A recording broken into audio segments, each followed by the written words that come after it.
Bismillahirrahmanirrahim. Jangan lupa subscribe ya.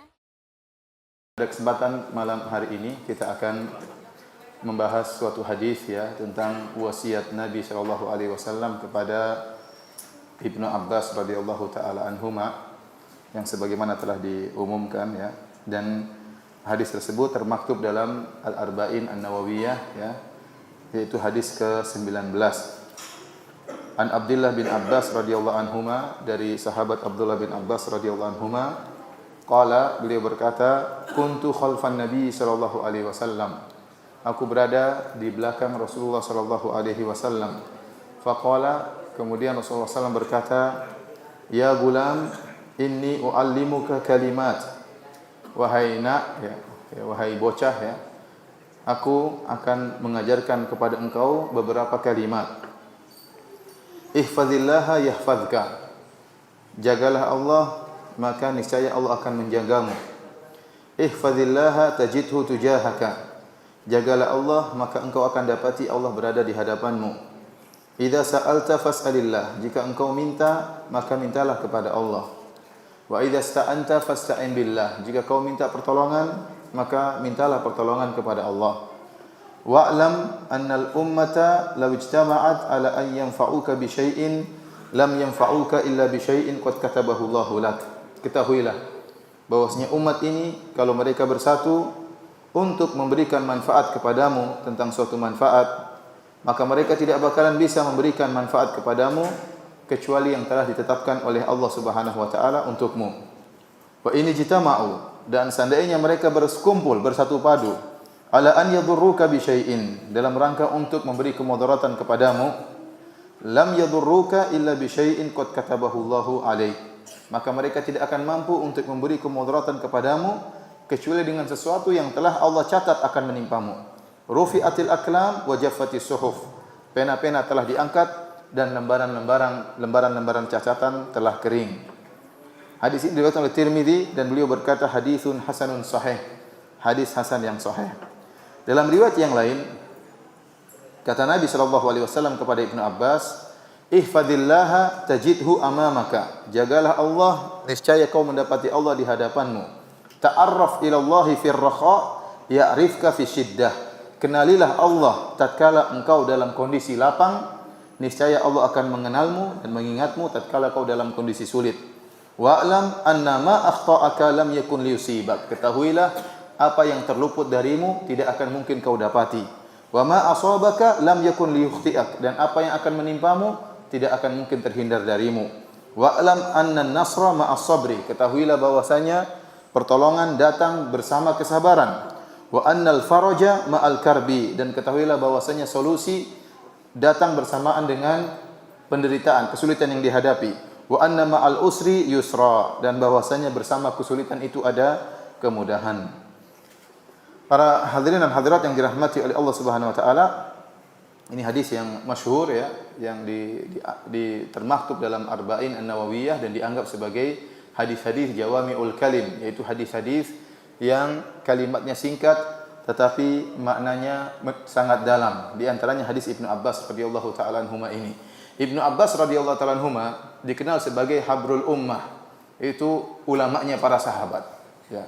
Oleh karenanya meskipun dia masih muda, namun diajak oleh Umar bin Khattab radhiyallahu taala anhu untuk bermusyawarah dengan para sahabat-sahabat senior. Kenapa? Karena ilmunya luar biasa. Ya, padahal dari sisi umur, usia beliau sangat muda. Oleh karenanya Rasulullah SAW meninggal, umur beliau masih nahazul ihtilam, yaitu baru saja dewasa, yaitu sekitar umur 15 tahun atau 16 tahun tatkala Rasulullah SAW meninggal dunia. Berarti pembicaraan Nabi kepada Ibnu Abbas ini sebelum beliau dewasa. Oleh karenanya Rasulullah SAW menggunakan kalimat ya gulam. Ya gulam artinya ya bocah, wahai nak, artinya belum apa? Belum dewasa. Dan Ibnu Abbas ini adalah sepupu Nabi sallallahu alaihi wasallam. Karena ayah dari Ibnu Abbas, yaitu Ibnu Abbas namanya Abdullah bin Abbas, dan Al-Abbas bin Abdul Muttalib adalah paman Nabi sallallahu alaihi wasallam. Karena Al-Abbas bin Abdul Muttalib saudaranya ayah Nabi Abdullah bin Abdul Muttalib. Oleh karenanya Ibnu Abbas itu adalah sepupu Nabi sallallahu alaihi wasallam, akan tapi umur mereka jauh berbeda. Ayahnya ayahnya Ibnu Abbas, Al-Abbas bin Abdul Muttalib, umurnya dekat dengan Nabi. Kalau tidak salah cuma beda 2 tahun. Cuma beda 2 tahun. Jadi ponakan sama om, ya, umurnya sangat dekat. Nabi adalah ponakannya ayahnya Ibnu Abbas, ponakannya Al-Abbas bin Abdul Muttalib. Sehingga anaknya Al-Abbas bin Abdul Muttalib itu Ibnu Abbas, umurnya jauh di bawah Nabi. Ya. Jadi Nabi berbicara dengan dia, dengan sepupunya, dengan bahasa yang penuh kelembutan. Dan Ibnu Abbas berkata, kuntu khalfan Nabi sallallahu alaihi wasallam. Aku berada di belakang Nabi sallallahu alaihi wasallam. Ini ada dua ihtimal, ada dua kemungkinan. Apakah Nabi sedang berjalan dengan Ibnu Abbas radhiyallahu ta'ala anhuma dan Ibnu Abbas berada di belakang Nabi, ataukah Nabi sallallahu alaihi wasallam sedang naik kendaraan, naik himar atau naik onta, dan Ibnu Abbas dibonceng di belakang Nabi sallallahu alaihi wasallam. Dan Rasulullah SAW dikenal sering membonceng anak-anak kecil, ya. Sampai ada seorang ulama menulis tentang 30 orang sahabat yang pernah dibonceng oleh Nabi sallallahu alaihi wasallam, terutama anak-anak yang masih muda dan remaja. Di antaranya Ibnu Abbas, ya. Di antaranya Usama bin Zaid, ya. Di antaranya Fadl bin Abbas, ya. Di antaranya Hasan dan Husain. Ini orang-orang anak-anak yang pernah dibonceng oleh Rasulullah sallallahu alaihi wasallam, sampai disebutkan 30 orang sahabat yang pernah dibonceng oleh Rasulullah sallallahu alaihi wasallam, yang menunjukkan tawaduknya Nabi sallallahu alaihi wasallam. Tapi para hadirin dan hadirat yang dirahmati oleh Allah Subhanahu wa taala, hadis ini mengajarkan tentang, ya, pentingnya akidah. Sampai-sampai Nabi mengajarkan akidah yang penting ini kepada sahabat yang masih junior, ya, masih kecil, Ibnu Abbas. Rasulullah SAW mengatakan, "Inni u'allimuka kalimat." Aku akan mengajarkan kepada engkau beberapa kalimat. Dan kata para ulama, ini di antara metode dalam mengajarkan. Jadi seorang guru tatkala mengajar, dia berusaha menggunakan, memberi muqaddimah dengan kalimat-kalimat yang menarik perhatian. Seperti yang dilakukan oleh Nabi sallallahu alaihi wasallam. Dia mengatakan, "Wahai Ibnu Abbas, aku akan mengajarkan kepada engkau beberapa kalimat." Jadi sudah terbetik dalam benak Ibnu Abbas, tidak banyak, hanya beberapa kalimat. Dan ini menarik perhatian Ibnu Abbas sehingga timbul rasa penasaran dari dirinya, apa yang hendak diajarkan darimu wahai Rasulullah sallallahu alaihi wasallam. Jadi seorang tatkala mengajar perlu menggunakan metode yang menarik perhatian para murid, ya. Saya sempat dulu belajar di Universitas Islam Madinah, ya. Ada pelajaran khusus tentang ini, bagaimana menarik perhatian, cara mengajar yang baik, ya. Waktu itu yang ngajar kurang baik. Ini enggak belajarnya gimana cara mengajar yang baik, yang ngajar kurang. Sampai ada seorang ustaz mengatakan, Anda kalau belajar sama seorang guru, kalau Anda lihat dia ngajarnya kurang bagus, ada ustaz ngajar kurang bagus, Anda itu pelajaran bagi Anda. Begini cara yang kurang bagus, ya. Maka jangan tiru. Maka jangan apa? Tiru. Jadi intinya kita berusaha mengajarkan dengan cara yang terbaik, dan itu adalah sarana untuk berdakwah, sarana untuk berdakwah. Nabi SAW menggunakan beberapa metode dalam mengajarkan. Seperti Rasulullah SAW mengatakan, salah satu 3 perkara. Orang semua perhatian. Sab'atun 7 perkara. Orang perhatian. Ini u'allimuka kalimat. Aku akan mengajarkan kepada engkau beberapa kalimat sehingga terfokus. Setelah mereka terfokus, ya, seperti Rasulullah SAW mengatakan, atadruna mal ghibah, atadruna manil muflis, tahukah kalian apa itu orang yang bangkrut? Ya, ada orang penasaran, apa itu orang yang bangkrut?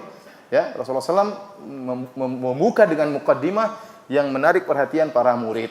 Ini sunnah agar kita bisa menarik perhatian murid. Jangan seorang yang penting saya sampaikan, urusan mau dengar enggak dengar, hidayah di tangan Allah Subhanahu wa taala. Bukan begitu caranya. Kita berusaha menyampaikan bagaimana dengan metode yang menarik agar orang-orang bisa mendapat hidayah tersebut, menyambut hidayah tersebut. Tapi para hadirin dan hadirat yang dirahmati oleh Allah Subhanahu wa taala, untuk mensyarah hadis ini saya akan banyak mengambil dari kitab Jami'ul Ulum wal Hikam karangan Al-Hafidz Ibnu Rajab Al-Hambali rahimahullahu taala, yang mensyarah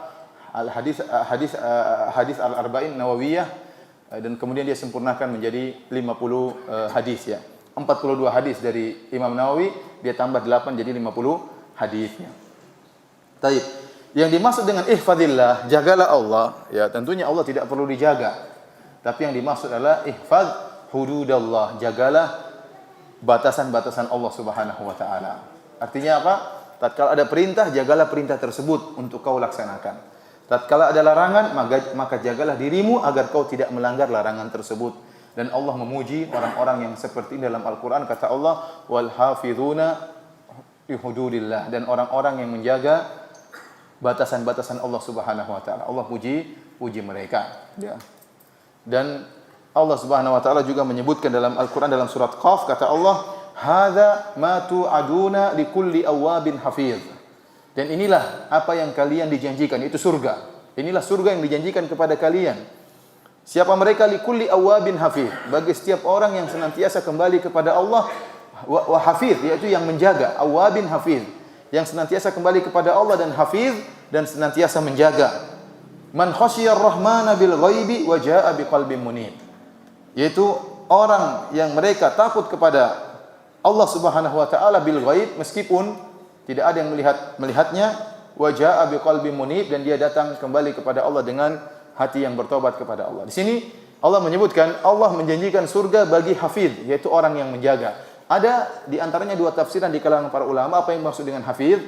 Ada yang mengatakan hafiz adalah yang menjaga perintah Allah dan menjaga larangan Allah untuk tidak dilanggar. Menjaga perintah Allah untuk dikerjakan dan menjaga larangan Allah untuk tidak dilanggar. Ini tafsiran pertama. Tafsiran yang kedua, hafiz yaitu Allah, orang yang menjaga dosa-dosanya, dia tidak lupa dengan dosa-dosanya. Sehingga tatkala dia menjaga dan mengingat dosa-dosanya, dia senantiasa munib, kembali kepada Allah dan bertobat kepada Allah Subhanahu wa taala, ya. Banyak di antara kita tatkala melakukan dosa-dosa, ya, kita lupakan. Terutama dosa-dosa yang kita anggap sepele. Saya kalau tanya sama antum, siapa saja yang pernah antum gibahi, antum mungkin lupa, ya. Coba dari umur 15 tahun, yang dewasa umur berapa tahun? 15 tahun. Siapa saja umur 15 tahun sampai sekarang, yang ada 40, ada yang 37, ada yang sudah 65, ya. Ada yang sudah mau game over, sudah mau 70, ya. Coba ingat, siapa sih yang pernah antum gibahi dari umur 15 tahun sampai sekarang? Antum jelas lupa siapa aja. Padahal itu akan diingatkan oleh Allah pada hari kiamat kelak.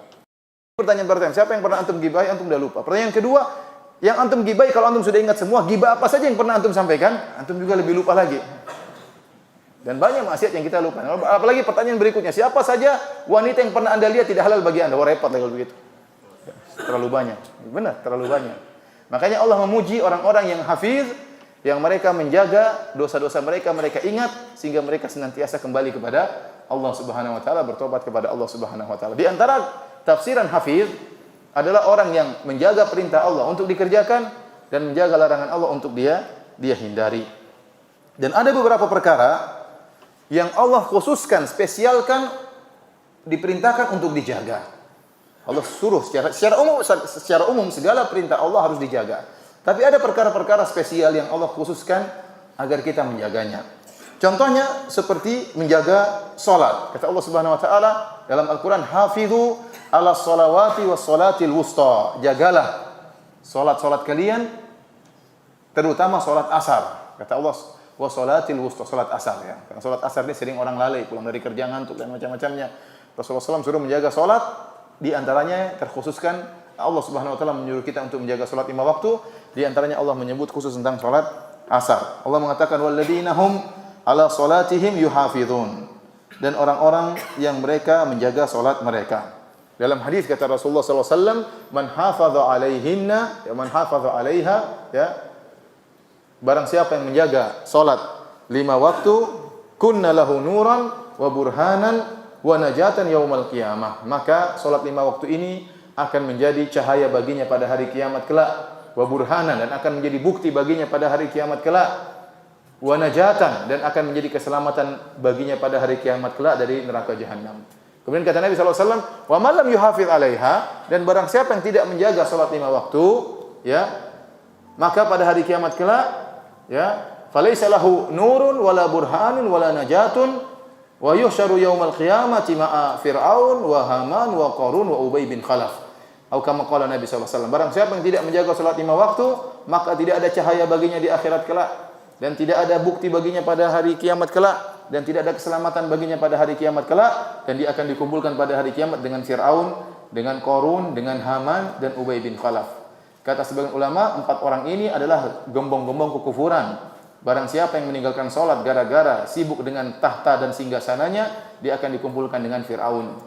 Barang siapa, ya, yang karena dia seorang raja sehingga dia lupa untuk beribadah kepada Allah. Barang siapa yang dia meninggalkan salat gara-gara kedudukannya, ya, sebagai panglima, sebagai jenderal, sebagai orang memiliki kedudukan di kenegaraan misalnya, maka dia akan dikumpulkan bersama Haman, panglimanya Firaun. Barang siapa yang meninggalkan salat gara-gara sibuk mengumpulkan harta, menghitung-hitungnya, dia akan dikumpulkan bersama Qarun yang memiliki harta yang banyak sehingga membuat dia lalai dari Allah Subhanahu wa taala. Dan barang siapa yang sibuk berdagang sehingga lupa untuk beribadah kepada Allah, lupa untuk salat, maka dia akan dikumpulkan bersama Ubay bin Khalaf, pedagang besar dari orang-orang Quraisy yang dia karena perdagangannya tersebut lupa untuk beribadah kepada Allah Subhanahu wa taala. Jadi di antara perkara yang penting untuk kita jaga salat, ya. Oleh karenanya Nabi Ibrahim berdoa, Rabbi ja'alni muqimus salati wa min dzurriyyati. Ya Allah, jadikan aku penegak salat. Benar-benar penegak salat. Artinya apa? Salat 5 waktu tidak ditinggalkan. Pergi ke masjid. Kalau bisa datang sebelum takbiratul ihram. Seorang berusaha menjaga salat-salat seperti ini. Ya, kalau antum selalu seperti ini luar biasa, ya. Ini boleh saya katakan orang yang bisa menjaga salat 5 waktu di zaman sekarang ini karamah dari Allah Subhanahu wa taala. Dengan berbagai macam kesibukan, dengan berbagai macam rintangan, dengan berbagai macam hal-hal yang bisa melalaikan kita, dia bisa salat 5 waktu berjamaah, tidak ketinggalan takbiratul ihram, maka ini karamah dari Allah Subhanahu wa taala. Sebagaimana saya sering sampaikan, barang siapa di zaman sekarang ini bisa menundukkan pandangan, itu wali, kata saya. Ya, wali. Siapa yang bisa kuat bisa menundukkan pandangan? Namanya wali bukan berarti bisa terbang, ya. Kalau yang bisa terbang hebat, Superman jadi wali, ya. Jadi maksud saya tidak mesti wali harus bisa sakti, dan tidak mesti. Jadi saya katakan di zaman sekarang ini, di zaman penuh fitnah sekarang ini, kalau orang bisa menjaga pandangan, maka saya katakan dia wali di antara wali-wali Allah Subhanahu wa taala. Karena di antara hal yang disuruh kita menjaganya adalah menjaga kemaluan dan menjaga pandangan. Allah menyuruh kita untuk menjaga pandangan, menjaga kemaluan. Di antara yang Allah khususkan untuk suruh kita jaga adalah janji. Allah mengatakan wahfadzu aimanakum, jagalah janji-janji kalian. Kenapa? Karena banyak orang yang obral janji lupa, ya. Sering berjanji lupa, bersumpah dengan Allah, nama Allah lupa, bernazar lupa, ya. Oleh karenanya sumpah itu harus dijaga. Kalau dia sudah bersumpah, ingat Allah menjadi saksi. Allah menjadi saksi, maka dia harus, meskipun tidak ada yang dengar, meskipun hanya Allah yang mendengar. Tatkala dia bernazar, jangan dia lupakan nazar tersebut. Kalau perlu dia catat. Kalau dia bersumpah, maka jangan dia lupakan sumpah tersebut. Ingat, Allah menyuruh dia untuk menjaga apa? Janjinya. Allah menyuruh dia untuk menjaga janji-janjinya. Demikian juga dalam hadis Rasulullah SAW bersabda, istihya minallah atau istahyu minallahi haqqal haya. Ya, kata Nabi SAW, malulah kepada Allah dengan sebenar-benar malu. Apa itu sebenar-benar malu? Antahfadzar ra'sa wa ma wa'a. Engkau menjaga kepalamu dengan apa yang ada di kepalamu. Itu maksudnya menjaga pandangan, menjaga lisan, menjaga pendengaran. Wa tahfadzal batna wa ma hawa. Dan engkau menjaga perut dan apa yang di bawahnya, artinya menjaga perut, jangan saya makan yang haram, menjaga kemaluan, jangan saya melakukan hal yang haram. Ya, ini di antara perkara-perkara yang Allah Subhanahu wa taala menyuruh kita untuk menjaganya. Bahkan Allah menyuruh kita untuk menjaga hati, jangan sampai kita terjerumus dalam hal-hal yang dilarang seperti hasad pada saudara kita, berburuk sangka kepada saudara kita. Allah mengatakan wa'lamu annallaha ya'lamu ma fi anfusikum fahdharuh. Ketahuilah bahwasanya Allah mengetahui isi hati kalian, maka waspadalah, ya. Ingat, gerak-gerik hati kita pun Allah mengetahuinya, ya. Kita sombong, kita angkuh merendahkan orang lain, ya, suudzon kepada orang lain, ya. Maka ini diketahui oleh Allah Subhanahu wa taala. Baik para hadirin dan hadirat yang dirahmati oleh Allah Subhanahu wa taala, banyak perkara yang Allah menyuruh kita untuk menjaganya, namun di antara perkara-perkara penting yang hendaknya kita perhatikan, ya, jangan sampai kita terjerumus dalam kemaksiatan, ya. Kemudian Nabi SAW mengatakan ihfadillaha yahfadzka. Jagalah Allah, niscaya Allah akan menjagamu. Dan ini sesuai dengan kaidah al-jaza' min jinsil amal. Perbuatan, balasan sesuai dengan perbuatan. Tatkala Anda menjaga batasan-batasan Allah, menjaga perintah Allah untuk Anda kerjakan, menjaga larangan Allah untuk Anda jauhi, maka Allah akan menjaga Anda. Dan ini pasti Allah akan menjaga Anda. Dan para ulama menyebutkan penjagaan Allah terhadap seorang yang menjaga Allah Subhanahu wa taala, Allah akan menjaga dia dalam 2 perkara. Yang pertama Allah akan menjaga dia dalam perkara dunianya, dan yang kedua Allah akan menjaga dia dalam perkara agamanya, ya. Adapun yang pertama, Allah Subhanahu wa taala akan menjaga dia dalam kemaslahatan dunianya. Seperti Allah akan menjaga kesehatan tubuhnya. Allah akan menjaga anak-anaknya, Allah akan menjaga istrinya, Allah akan menjaga hartanya. Allah akan menjaga hartanya. Ya. Seperti firman Allah Subhanahu wa taala dalam surat Ar-Ra'd, Lahu muaqibatun min baini yadayhi wa min khalfihi yahfazunahu min amrillah. Bahwasanya Allah punya muaqibat. Muaqibat itu para malaikat yang ada di hadapan seorang mukmin dan di belakangnya. Yahfazunahu min amrillah, dan dia menjaga orang muslim ini dengan perintah Allah Subhanahu wa taala. Jadi seorang yang bertakwa kepada Allah, Allah kirim malaikat untuk menjaganya. Dan penjagaan ini terkadang tidak kita sadari ya. Saya pernah lihat ada suatu cuplikan di Twitter ya, subhanallah, ada seorang dia sedang berdiri di pagar. Tahu-tahu ini di shooting oleh CCTV ya. Dia sedang di pagar, tiba-tiba ada semut yang menggigit, menyerang dia di kaki. Tiba-tiba ada semut situ. Maka dia berusaha untuk tidak menghindar, tapi semut terus menyerang dia. Sehingga akhirnya dia pun pindah dari tempat tersebut untuk menghindari semut. Baru dia pindah, langsung datang ada mobil tabrak atau bis nabrak pagar tersebut. Subhanallah. Dia tidak tahu ternyata semut itu Allah mengirimnya untuk apa? Agar dia menjauh dari tempat tersebut ya. Dan ini banyak, mungkin kita juga mengalaminya ya. Ya, banyak di antara kita mengalami. Saya tahu ada seorang yang dia bersafar ya sampai 600 kilo, ya, pulang balik ya. Begitu sampai di rumah banyak langsung kempes. Bayangkan coba kalau kempes tengah jalan. Nah, ada seperti itu. Ini bukan kebetulan, enggak mungkin apa? Kebetulan. Pernah juga dia bersafar begitu jauh 600 kilo, balik lagi 600 kilo, sampai sudah masuk kota, sudah dekat rumahnya kira-kira cuma 1 kilo, 2 kilo, 1 kilo baru kemudian knalpotnya pecah. Bayangkan kalau knalpotnya pecah masih 200 kilo yang sebelumnya. Ini bukan kemungkinan, ya. Ini benar-benar Allah menjaganya. Maka seorang ya jangan menyangka ini kebetulan. Tidak kebetulan, Allah menjaga Anda. Kalau Anda menjaga Allah Subhanahu wa taala, Allah akan menjaga Anda ya. Oleh karenanya para hadirin dan hadirat yang dirahmati Allah Subhanahu wa taala, barang siapa yang menjaga Allah ya, maka dia jauhi dari segala maksiat, dia jaga pandangannya. Jadi ini susah. Namun kalau dia menjaga pandangannya, kalau orang makanya barang siapa menjaga pandangannya, Allah akan jaga dia. Barang siapa menjaga lisannya, dia tidak merendahkan orang lain, dia tidak suka menjatuhkan harga diri orang lain, tidak suka mencari-cari kesalahan orang lain, insyaallah Allah akan jaga dia. Jaga badannya, dia sehat, ya. Kemudian jaga anak-anaknya, jaga istrinya, sebagaimana yang disebutkan oleh para ulama.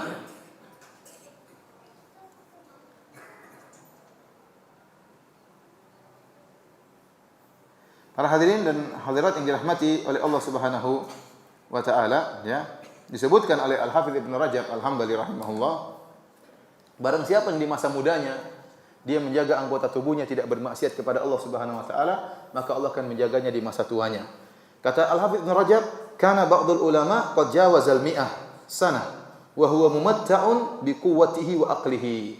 Ada sebagian ulama yang umurnya sudah lebih dari 100 tahun, tetapi Allah berikan dia kenikmatan dengan dia masih kuat dan masih cerdas otaknya ya. Fawasaba yauman wasbatan syadidatan. Suatu hari dia lompat dengan lompatan yang kuat. Fa'utiba fi dzalik, maka dia dicela oleh orang-orang. Kamu jangan loncat seperti kamu sudah tua, nanti bakalan patah tulang kamu dan macam-macamnya. Maka dia berkata, "Hadhihi jawarihu hafiznaha 'anil ma'asi fi sighar." Ini anggota tubuh saya, kaki saya, tangan saya, dulu waktu masih muda saya jaga. Maka Allah jaga tatkala saya sudah tua ya. Fa hafidhahallahu alaina fil kibar, maka Allah jaga anggota tubuh saya tatkala sudah tua. Wa aqsu hadza anna ba'd as-salaf ra'a syaikhan yas'alun nas. Dan sebaliknya, ada sebagian salaf melihat orang yang sudah tua minta kepada masyarakat, minta kepada manusia. Maka faqala inna hadza dayya Allah fi sigharihi fadayya'ahu Allah fi kibari. Orang ini dulu melalaikan Allah, dia tidak jaga Allah tatkala dia masih muda, maka sekarang Allah tinggalkan dia. Harusnya tatkala sudah tua dia terjaga.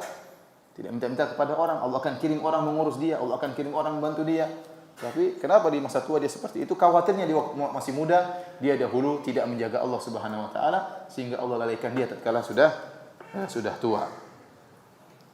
Kemudian bisa jadi seorang hamba karena dia soleh, ya, maka Allah akan menjaga keturunannya meskipun dia sudah meninggal dunia. Dan ini sebagaimana masyhur dalam buku-buku tafsir tatkala para ahli tafsir menafsirkan firman Allah, wa kana abuhuma salihah, bahwasanya ayah dari dua anak yatim ini adalah orang yang saleh.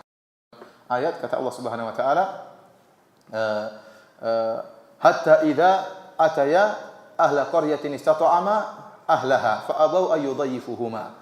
Tatkala Nabi Khadir dan Nabi Musa berjalan menuju suatu kampung, lantas mereka berdua minta makan, minta dijamu dari kampung tersebut. Fa abau ayyudayyifuhuma, maka penduduk kampung tersebut enggan, tidak mau memberi makan kepada Nabi Musa dan Nabi Khadir ya. Fawajada fiha jidaran yuridu an yanqadha fa aqamah. Maka Nabi Musa dan Nabi Khadir mendapati ada dinding yang akan jatuh, akan roboh, maka Nabi Khadir pun meluruskan dinding tersebut ya.